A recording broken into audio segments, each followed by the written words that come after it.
అరే అందరూ Naruto Naruto అని పిచ్చోళ్ళ బొమ్మలు చూస్తారేంటి? అంతలా ఏముందిరా అందులో? ఏముందా? సరే, నీకు మన మహాభారతం అంటే ఇష్టమేనా? ఇష్టమే. ఇది కూడా చిన్న మహాభారతం లాంటిదేరా. ఇందులో ఏముందో అడిగావు కదా, చెప్తా. ఇందులో హస్తినాపురి అనే ఒక గొప్ప రాజ్యం ఉండకపోవచ్చు, కానీ హిడెన్ లీఫ్ అనే ఒక గ్రామం ఉంది.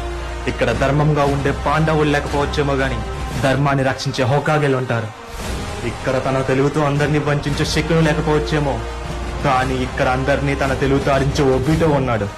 ఇక్కడ మహామహితాత్మ భీష్మ పితామహ లేకపోవచ్చు, కానీ ఇక్కడ లెజెండరీ సానిన్ అని పిలువబడి మాస్టర్ జరాయా ఉన్నాడు. ఇక్కడ శాంతి స్వరూపుడు శ్రీకృష్ణుడు లేకపోవచ్చు, కానీ శాంతంగా ఆలోచించే కకాషి హాటాకే ఉన్నాడు. ఇక్కడ కురుక్షేత్రం జరగదు, the 4th great ninja war జరుగుతుంది.